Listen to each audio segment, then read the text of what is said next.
Netflix confirme un énorme indice sur l'identité de Vecna que nous avons tous manqué dans la saison 4 de Stranger Things. Attention, spoiler!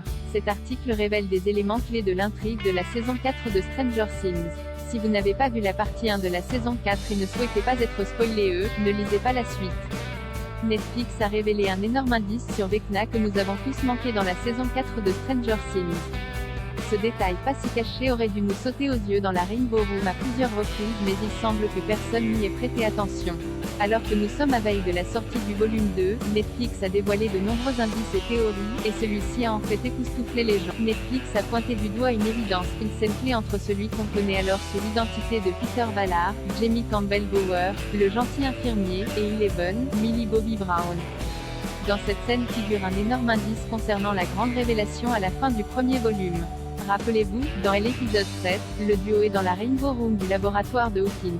Mais avez-vous remarqué l'arc-en-ciel derrière Peter? Il est à l'envers. Le compte Twitter de Netflix du Royaume-Uni et de l'Irlande a publié des photos de Peter et Eleven face à face avec la légende quand vous voyez que l'arc-en-ciel derrière lui était upside down. Voilà un indice majeur sur la véritable identité de Peter qui, on l'a appris dans la suite de l'épisode, est en réalité Henry Creel devenu ensuite Vecna. Mais cela signifie-t-il que Peter appartenait déjà à l'Upside Down? Peut-être aurons-nous la réponse dans la suite. On sait à présent que le volume 2 sera très sombre. Les créateurs de Stranger Things nous ont déjà avertis, on peut s'inquiéter pour le destin des personnages principaux, laissant entendre qu'il y aura une mort importante dans l'un des 2 épisodes à venir. Ross Duffer, co-créateur de la série avec son frère Matt, a déclaré la semaine dernière à Variety, « Je ne veux pas trop en dire, mais je serai préoccupé pour les personnages le volume 2, c'est sûr.